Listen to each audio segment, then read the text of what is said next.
bienvenidos a una nueva edición de MESUP, este programa de la Universidad del Pacífico que nos ayuda a revisar temas coyunturales con expertos de la universidad. Hoy queremos hablar sobre el crecimiento económico peruano para este 2022. Y para ello hemos invitado a Silvana Huanqui, ella es profesora de la Escuela de Gestión Pública de la Universidad del Pacífico, y a Carlos Parodi, profesor de la Facultad de Economía y Finanzas de la Universidad del Pacífico. Muchas gracias a ambos por esa entrevista. Gracias, Fiorella. Y lo primero que quisiera conversar con ustedes es sobre un tema que ha sido bastante comentado en Twitter sobre todo, ¿no? Sabemos que en la cuenta oficial del MEF se publicó el 1 de enero un tuit donde decía lo siguiente: en el año 2021 el Perú liderará el crecimiento económico en la región de América Latina, siendo uno de los únicos países cuya economía crecerá en 2 dígitos. Tú lees esto y dices, muy buenas noticias, ¿no? Entonces, a mí me gustaría saber realmente si son buenas noticias y cuál es su opinión al respecto de estas cifras o cómo deberíamos leer realmente esas cifras. Carlos, empezamos contigo, por favor. Muchas gracias, Fiorella. Muy buenos días a todos. En verdad, cuando uno lee una cifra de crecimiento económico, por ejemplo, en este caso 13%, lo que la cifra significa es que si comparas 2021 contra 2020, entonces estás produciendo 13% más. Pero para que ver si ese 13% es una cifra espectacular o no lo es, hay que ver cómo nos fue en 2020. En 2020 caímos 11.1%. Quiere decir que el crecimiento de 13% no es tan significativo como uno cree. Y por si acaso, no es tan simple como que caes 3, caes 11 y subes 3, entonces subes 2. No, esto está en porcentaje. Entonces, lo más correcto es compararlo contra 2019, que fue un año en el cual crecimos 2.2%. Si lo comparas contra 2019, la economía peruana habría crecido este año 0.5%. Y no sería una economía que lidere el crecimiento de América Latina, sino sería la sexta. Es decir, he hecho el ejercicio de comparar 2021 contra 2019 para América Latina, y Perú es la sexta economía con mayor crecimiento. Son cosas estadísticas, no son datos, digamos, que uno quiera falsear, que uno quiera sesgar, son simplemente números. Silvana, si uno realmente hace esta comparación con el año 2019 y hablamos de la región, entonces entenderíamos que los otros países no han crecido como ha crecido Perú en este último año. No, bueno, en realidad lo que dice Carlos es muy pertinente. De hecho, hay que tener en cuenta que esas caídas, o sea, incremento de este año, tiene precisamente un trasfondo que es una caída de 11%. Entonces, ¿qué ha sucedido con los otros países? En el caso de los otros países, la caída no ha sido tan fuerte durante el 2020. Entonces, el efecto de rebote ha sido menor. Y eso hay que tomarlo bien con pinzas. Repito, como bien dice Carlos, el crecimiento, hay que tomar el contexto donde se hace crecimiento. Independientemente, imaginemos, por ejemplo, ¿no? Que no haya habido pandemia, por ejemplo, y haya habido un crecimiento de 13%. Es una foto, pero el contexto que está detrás hay que saber si es que va a permitir que ese crecimiento pueda lograr un desarrollo, un crecimiento económico en los siguientes años. En este caso particular de Perú, es un crecimiento rebote, con lo cual está sucediendo lo mismo en diferentes países. Pero realmente, si vamos a lograr una tendencia de crecimiento, eso es una historia totalmente diferente, muy diferente. Entonces, hay que ver este contexto precisamente antes de poder sacar ese tipo de conclusiones, ¿no? Eso es muy importante. Han hablado ustedes de un tema interesante que es crecimiento rebote. ¿Qué se entiende cuando uno habla de crecimiento rebote? A ver, Fiorella, mira, como decía, el crecimiento es producir más. Yo el día de ayer puse en las redes un ejemplo muy simple para que se entienda la idea y fui, atacado, como suele ocurrir en redes, ¿no? Yo dije lo siguiente: imagínense que un alumno llega a casa y le cuenta a su familia: he mejorado 100% en mis exámenes, en mi examen de hoy comparado con el examen anterior. La familia se alegra, pero en un momento le pregunta: ¿y cuánto te has sacado? Me dice: me he sacado 0,4. ¿Pero cómo, si me has dicho que ha mejorado? Sí, pues que en el anterior me saqué 0,2. Entonces, ¿cuál es el Claro, ha problema? mejorado el 100%. Claro, pues, no está mintiendo, está diciendo la verdad, pero sigue estando mal. Entonces, ¿cuál es el punto? Que cuando tú comparas contra una base muy baja, el número, cuando lo expresas en porcentaje, parece enorme. Eso se llama rebote. Lo que importa es que ese niño no saque 0,4, sino saque 14 o 15. Y ahí entra lo que dice Silvana. Tenemos que seguir creciendo a tasas razonablemente altas, 4 o 5% cada año, para que este estudiante del colegio llegue a tener 14 o 15, que es lo que todos deseamos. Entonces hay que diferenciar la lectura propia del número, que corresponde a un rebote, de lo que es la sostenibilidad hacia adelante, que como bien dice Silvana, es otro tema que es el tema realmente importante. Sí, Silvana, y ahora para entrar ya, sí. Perdón, solamente quiero agregar un punto que creo que también es importante resaltar, ¿no? Digamos, no queremos ser mezquinos con decir claro, no, que el crecimiento de 13% no es suficiente. No, es perfecto que haya podido lograr un crecimiento, que haya podido lograr, mejor dicho, esta recuperación económica. Se han hecho esfuerzos desde el mismo inicio de la pandemia y creo que de alguna forma ha contribuido a que se pueda lograr este 13%. Pero como dijimos antes, lo importante es saber si es que esto va a ser sostenido y va a poder llegar a aumentar la capacidad productiva en los siguientes años. Y eso se puede saber, o sea, hoy estamos 4 de enero, ¿podríamos saber que ese crecimiento va a ser sostenible o en todo caso, cómo logramos ese crecimiento sostenible? Mira, Fiorella, en economía lo que solemos hacer son proyecciones, pero las proyecciones se asumen o se hacen bajo ciertos escenarios. Es decir, digamos, la política va a ir en este sentido, los precios de los metales van a ir en este otro sentido. Entonces, en función de eso, decimos podemos crecer tanto. ¿De qué es lo que pasa? El crecimiento económico, que es simplemente una medida que sirve para ver cuánto más se está produciendo en una economía, primero hay que precisar para qué sirve, porque ese es un tema que a veces en redes se confunde bastante. Sirve por un montón de cosas, pero quisiera decir dos claras. Una, porque crea empleo. O sea, solo creciendo va a haber chamba. Y segundo, porque aumenta la recaudación tributaria a pesar de la enorme informalidad que tiene el Perú.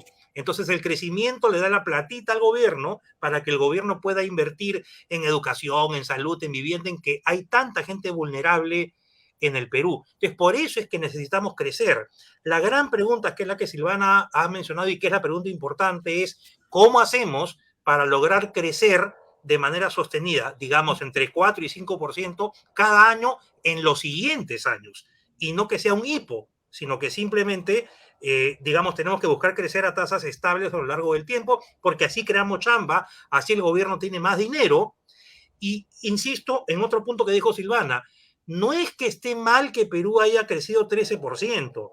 Lo que ocurre es que la cifra hay que contextualizarla, como bien dijo Silvana, para que se entienda bien lo que esto significa. Porque claro, si una persona que hace compras en el mercado, una persona que está buscando chamba, dice, la economía creció 13%, oye, pero yo no tengo chamba, voy a comprar el pan y no me alcanza, entonces acá me están mintiendo.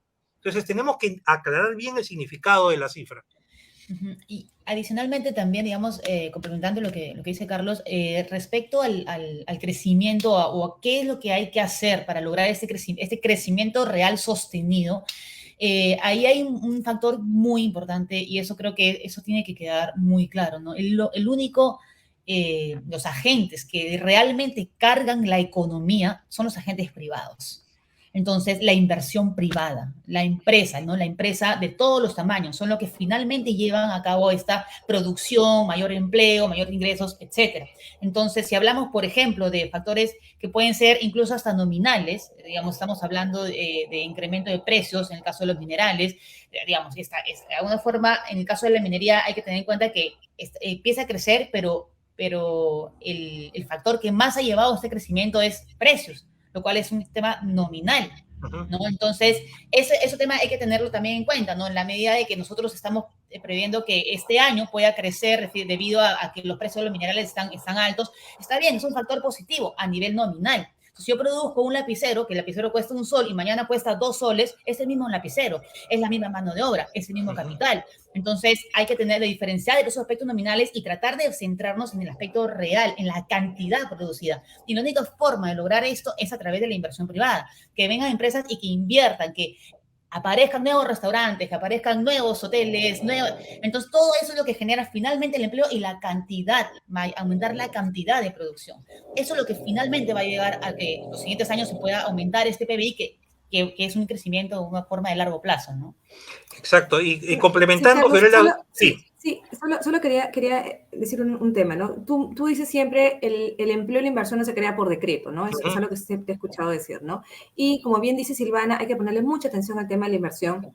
¿Qué pasa cuando el ruido político traba esta inversión privada? Porque sabemos que hay inversión privada e inversión pública, Ujú. 20% es público, 80% privado, ¿no? Sí. Pero ¿qué pasa con el ruido político que está en este minuto, digamos, impidiendo de alguna forma que esa inversión privada se dé? Claro, lo que pasa, Fiorella, es que lo que tu pregunta es muy importante y yo acá quisiera hacer un pedido, ¿no? Yo entiendo que hay muchos fanáticos que quieren defender un lado o el otro, pero fanatismos aparte, hay cosas que son muy claras. Si yo quiero, siguiendo el ejemplo de Silvana, que se produzcan más lapiceros, necesito que la persona que produce lapiceros invierta más dinero en hacer lapiceros. Eso no es una postura ideológica. O sea, si yo no invierto, no hay forma de producir. Y cuando yo produzco lapiceros, voy a contratar a más personas para hacer los lapiceros, por ende el empleo va a aumentar. Entonces necesitamos que la inversión aumente. Y como bien dices, el 80% es privada. Y como dice bien Silvana, estamos hablando de inversión desde las más chiquititas, los emprendedores chiquititos, que son los que más chamba generan, hasta los más grandes, necesitan invertir. Entonces, yo lo que hago es lo siguiente, le pregunto a las personas, si tú tuvieras mañana que acercarte a un banco, pedir un préstamo, hipotecar tu casa para ese préstamo, porque quieres poner un restaurante, siguiendo el ejemplo de Silvana acá en el Perú, en cualquier ciudad del Perú, ¿lo harías? Si tu respuesta es sí, vamos, las cosas están bien entonces, pero si tu respuesta está, tengo miedo que de repente mañana pase otro, pase el otro, entonces postergas la decisión. Y el ruido político lo que genera es esa postergación de decisiones. Esa no es una mala fe de nadie, digamos, ese no es un problema, Fiorella, que tenga que ver con la ideología o que tenga que ver con los medios de comunicación. No, simplemente si tú vas a poner tu billete e hipotecas tu casa para conseguir el dinero, lo que quieres es ganar. Y eso no tiene por qué ser malo, pero para que te animes a hacerlo, tienes que ver que ciertas condiciones de entorno están dándose para que el contexto pueda ser factible, para que puedas aumentar tu inversión. Entonces, lo que hay que bajar es el ruido político. Si tú bajas el ruido político, la inversión privada sola va a comenzar a aumentar.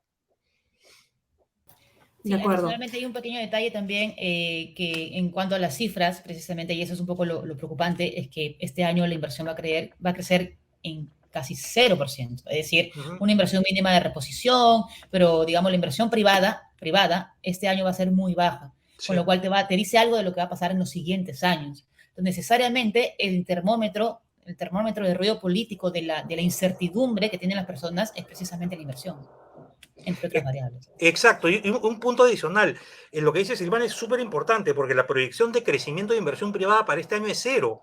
Y debo decir, viendo otras proyecciones, que esa es la optimista en este momento, porque otros Cero.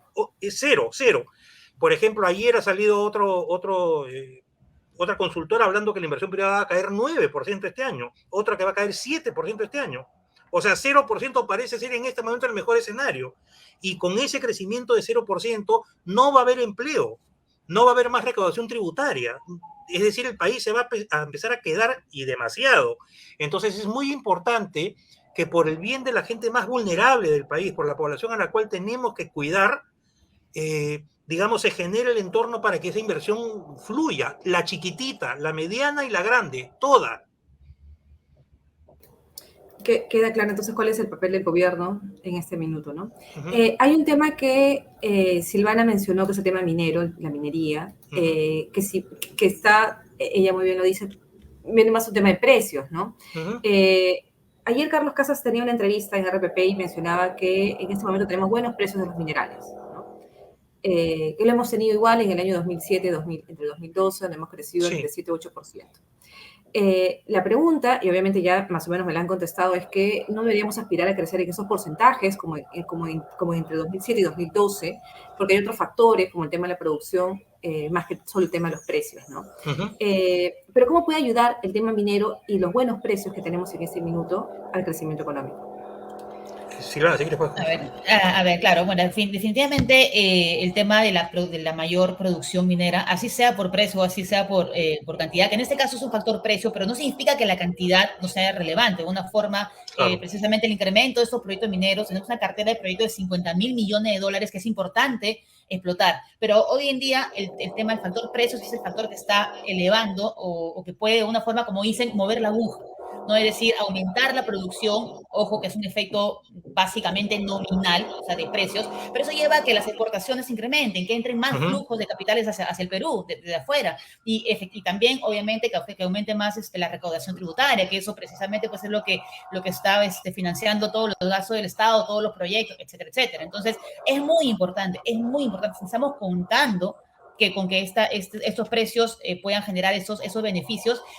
De alguna forma, debido a todos estos acontecimientos que han pasado las últimas semanas, los últimos meses, en el sector minero, se ha un poco inhibido se ha reducido de una forma las expectativas que se tenían con el sector minero.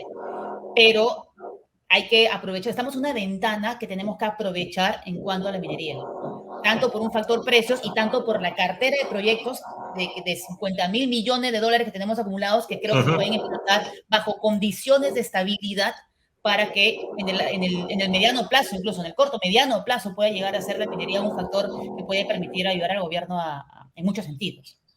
Sí, Fiorella, para agregar solamente un punto a la explicación de Silvana, fíjate tú que tenemos acá dos tipos de minería, ¿no? Hay una minería informal o ilegal, si quieres ponerlo así, que contamina brutalmente el medio ambiente, que explota trabajadores y un largo etcétera, y esa minería no solo no es combatida, sino que ha sido premiada con un decreto para que se amplíe el plazo para que se puedan formalizar. Y la minería formal, que es cierto, alguna tiene algunos problemas con el medio ambiente que tiene que corregir, pero que es una minería que cumple con estándares internacionales, es la minería que se le quiere castigar. Es incomprensible porque la minería nos genera la mayor cantidad de divisas que permitirían, por ejemplo, que el tipo de cambio bajara, para comenzar. Y con esa bajada del tipo de cambio bajaría el pan, bajaría el aceite, bajaría el arroz y bajaría todo, para comenzar. Esa minería es la que más dinero le da al gobierno por concepto de ingresos tributarios, ¿no? Entonces, no aprovechar, como dice Silvana, la ventana que tenemos ahora, que es una ventana parecida a la del periodo 2003-2010 más o menos, es realmente hacerse harakiri. Y quiero aclarar por si acaso, porque ya ahora hay que aclarar todo. Yo no trabajo para ninguna minera, ni estoy conectado con ninguna minera, ni mucho menos. Nada. Simplemente lo que estoy diciendo es que quiero que la gente más vulnerable tenga unas mayores oportunidades para salir de la situación en la cual están. Nada más que eso. De acuerdo, Carlos. Tenemos algunas preguntas en redes sociales. Claro. Los invitamos a todos los que nos están escuchando a dejar sus preguntas o comentarios. Hay comentarios sobre el efecto rebote. Por ejemplo, Gino Gómez nos dice, el efecto rebote se da como una recuperación. El crecimiento se verá cuando se logre recuperar a tasas superiores pre-pandemia. Claro. Juan Carreno nos dice, ¿qué estrategia o cambios debe realizar el Ejecutivo para generar confianza en los empresarios? A ver, yo creo que solamente para dar algunas ideas iniciales, primero tiene que haber una ruta clara. Creo que hasta el momento no existe no se puede percibir con claridad dónde quiere ir el Estado, ni siquiera en las políticas generales. No estamos hablando de que el Estado tiene todavía todo un tema, una agenda pendiente en cuanto, por ejemplo, a la parte tributaria, la reforma del sistema tributario, hay todo un tema en el manejo de la informalidad, en el crecimiento económico. Entonces, hasta el momento no está claro, no hay señales claras. Creo que es importante que pueda haber un planteamiento de cuáles son los objetivos que quiere llegar en este año y en los siguientes años, ¿no? A un año, a 3 años y a 5 años, al terminar el gobierno, y plantearse como metas y publicarlas y decir efectivamente hacia dónde está yendo, y si puede, pues indicadores, en fin, todos los instrumentos que pueda permitir tener esa previsibilidad. Y segundo tema, también creo que hay una terrible señal ahorita que se está dando a nivel del sector público con las cabezas de las entidades y bueno, y de los principales programas y proyectos. Necesitamos cuadros técnicos capaces y altas direcciones en los diferentes ministerios que tengan una capacidad para precisamente llevar a cabo estas medidas. Pero si vemos que persistentemente tenemos a personas que no son aptas, claramente no son aptas para un puesto, o directores generales, viceministros, entonces, ¿a dónde nos va a llevar? Entonces, claramente hay todo un tema de que tiene que repensar tanto el presidente como el Ejecutivo en general para poder dar esta claridad a todos los peruanos. No solamente hablo del sector privado, hablo de todos los peruanos. Sí, Fiorella, y esa claridad que Silvana menciona es la claridad que se necesita para que la economía comience a moverse. Es decir, sin esa claridad no se va a mover. Mira, había hecho un cálculo, Fiorella, que en el Perú, desde que entró el presidente Castillo, cada ministro, un ministro en promedio, ¿cierto? Son carteras distintas, ¿no? Pero es un ejercicio grueso, un ministro en promedio dura 12 días. Y seguramente si hago el cálculo para directores generales o para viceministros, debe ser menos. Entonces, como dice Silvana, ¿qué visión tenemos? O sea, ¿alguien sabe hacia dónde estamos yendo? ¿Alguien sabe cuáles son las metas de aquí al 2025, 2026? Yo no he visto ningún documento, por lo menos no he visto, no he tenido acceso a ningún documento que me diga eso. Estamos tratando de improvisar en cada momento qué cosa se puede hacer y ciertamente yo tampoco veo en el gabinete ministerial una visión de equipo. Cada uno dice una cosa, el otro lo contradice, es decir, parece como que no hubiera una comunión de intereses en cuanto a qué cosa es lo que se busca, ¿no? Carlos, Silvana, tenemos más preguntas. La verdad es que tenemos muchas preguntas. Voy a tratar de dosificar algunas de ellas. El otro gran tema es la inflación, ¿no? Nos preguntan, por ejemplo, qué factores externos o internos se debe que hayamos alcanzado la inflación más alta en los últimos 13 años, ¿no? Se habla de un 6.43% de inflación. Sí. Me gustaría que me expliquen eso y también qué significa tener una inflación alta, ¿no? Para el común de la gente. A ver, la inflación es el aumento de precios. Obviamente cuando los precios suben, el dinero que tienes en tu bolsillo compra menos, entonces te afectas tremendamente porque no puedes comprar tus cosas básicas, ¿no? La pregunta es por qué han subido. Y acá hay una explicación que tiene que ver básicamente con el entorno externo. Es decir, los precios de los insumos alimentarios, llámese maíz amarillo duro, que es lo que comen los pollos, trigo, que es lo que sirve para hacer el pan y las galletas, aceite de soya, que es lo que sirve para hacer aceite, el petróleo, que es combustible, que sirve para hacer todo, los fletes marítimos, que es lo que cuesta traer en un container el insumo que tú compras en el exterior desde el punto de partida hasta un puerto acá en Perú, todo eso ha subido. Entonces hay un problema internacional de inflación, hay un problema mundial que se va a ir solucionando poco a poco. Según el Banco Central, esto estaría menguando recién hacia marzo, abril de este año, recién. ¿Ok? Entonces, la inflación es un problema básicamente originado en fuentes externas. Pero la pregunta es, y aunque esto se alarga un poquito, es ¿y por qué han subido de precio esas cosas? Bueno, y eso tiene que ver con que en el año 2020, cuando hubo la pandemia y los bancos centrales metieron mucho dinero a las economías para intentar amortiguar los efectos de la pandemia, esa cantidad de dinero hoy día generó un aumento de precios. El punto está en que esa inflación sí nos daña porque nos quita poder de compra. ¿Qué cosas se puede hacer internamente? Hay alternativas que se pueden hacer. El Banco Central está subiendo tasa de referencia, que es un tema más complejo, pero se están tomando las medidas para tratar de amenguar este efecto de acá, que ciertamente es peor en otros países de América Latina, si queremos compararlo, ¿no?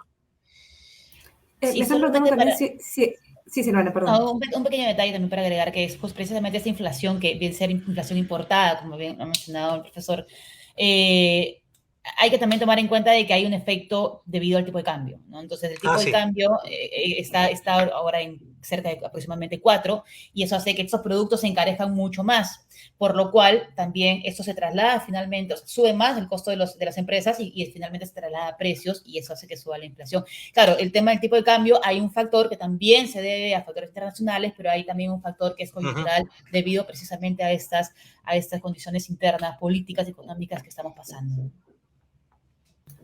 ¿El BCR puede hacer algo para ayudar con el tema de la inflación, Carlos, Silvana? Sí, el Banco Central lo que ha hecho es subir una tasa de interés llamada tasa de interés de referencia o de política monetaria. La ha venido subiendo con el objetivo de parar un poco la inflación, pero no la puede subir tan rápido porque si la sube muy rápido entonces empieza a afectar a la producción. Entonces está subiendo de a poco para intentar graduar la inflación, aunque como dice Silvana, al ser una inflación importada o una inflación originada en el exterior, realmente la situación es bien complicada, ¿no? Es complicada porque, digamos, es poco lo que se puede hacer desde adentro. Y justo en esta coyuntura es cuanto más deberíamos promover, por ejemplo, exportaciones, mineras sobre todo, para que entren un montón de dólares y ese dólar que Silvana dice está a 4 soles, podría estar en 3.70, por ejemplo. Entonces, el que importa esa materia prima más cara, compraría cada dólar a 3.70 y ya no a 4 soles. Entonces, sí hay cosas que se pueden hacer internamente que podrían hacer que esos precios dejen de subir como vienen subiendo. Sí, y también para añadir un pequeño detalle es que también hay que tener en cuenta que esas cuestiones a nivel internacional son coyunturales. Entonces, se espera que Sí. este año eso vuelva a la normalidad y Ujú. es ahí donde finalmente tampoco se puede forzar mucho, como Banco Central creo que está haciendo hasta el momento todo lo que puede hacer con las herramientas que tiene. Incluso entiendo que la inflación de Perú es una de las más bajas en Sí, América eran más Latina, bajas, a sí. pesar de que es 6%. Ujú. Entonces, creo que hay que también ver cómo va la coyuntura o los aspectos internacionales para que esto pueda llegar a la normalidad y sobre la base de esto actuar, ¿no? Pero sí ayudaría mucho de alguna forma pues también controlar esos problemas internos. Ujú. Ya para finalizar, porque ya estamos cerca de la hora de terminar la entrevista, ¿podríamos dar alguna proyección de cuánto vamos a crecer? O sea, ¿se puede tener alguna cifra para los próximos meses? Y lo segundo que quería preguntarles es, ¿qué debería hacer el MEF en todo caso? Ya de manera de conclusión, dos cosas así pequeñas que podría hacer en el corto plazo para ayudar precisamente a la recuperación económica, la reactivación económica, generar empleo, producción, etcétera. A ver, es muy complicado hacer proyecciones, ¿no? Porque normalmente en economía siempre fallamos con las proyecciones porque nadie puede leer el futuro, ¿no? Pero me parece que viendo si las cosas siguen como están en este momento, y quiero insistir en eso, como están ahora, creo que debemos de estar entre 2 o 2,5% de crecimiento este año, una cifra bajísima que no sirve para aumentar empleo, que no es suficiente. Mira, Fiorella, para que la economía peruana pueda realmente moverse y crear empleo, tendríamos que estar pensando en crecer entre 4,5 y 5% cada año. Y como dice Silvana, de manera sostenida. Y yo creo que estaríamos agarrando entre 2 y 3% como máximo este año, considerando que la inversión, que es la que explica el crecimiento, se crecería cero o un número negativo, ¿no? Sí, claro, justamente hablando del tema de proyecciones, estaba tratando de recordar una frase que decía que los economistas sirven para poder explicar por qué lo proyectado no sucedió de esa forma, ¿no? Sí, Algo parecido. sí. Entonces, es un poco necio, de hecho, y hay que también tomar muy con pinzas cuando alguien, digamos, sale con una proyección de crecimiento, de tipo de cambio. Hay que tomarlo muy con pinzas porque claramente son factores que dependen de N elementos, ¿no? Pero lo que sí está claro es que si se quiere lograr un crecimiento mayor, las condiciones, o sea, tiene que saberse llevar la economía. Estamos hablando de un ejecutivo, o sea, primero un sector internacional que esté más calmado, que es lo que se espera. Estamos esperando un ejecutivo que sea responsable y que sepa dirigir la economía hacia esos aspectos, pero también un ejecutivo que permita pues dar esa tranquilidad, por ejemplo, en el sector minero, poder tomar las políticas para que precisamente el sector privado pueda actuar, pueda desarrollarse, pueda crecer. Entonces, digamos, creo que finalmente llegamos a este punto, ¿no? De que la labor del Ejecutivo, de un gobierno, es poner las condiciones adecuadas para que el sector privado pueda desarrollarse. Y eso creo que es lo que está faltando ahora y lo que va a determinar finalmente si este año crecemos más o menos. Perfecto, me queda muy claro. Tengo muchísimas preguntas que se han quedado, seguro ya será para una siguiente edición. Muchas gracias a todos los que nos han visto, han dejado sus preguntas en comentarios. Gracias también Silvana y a Carlos por ayudarnos a comprender este tema. Muchísimas Gracias, gracias. Silvana. Gracias, Fiorella. Gracias, Muchas gracias a gracias a ti. ustedes. Gracias. Nos vemos hasta una siguiente edición de Mesopress. Muy buenos días.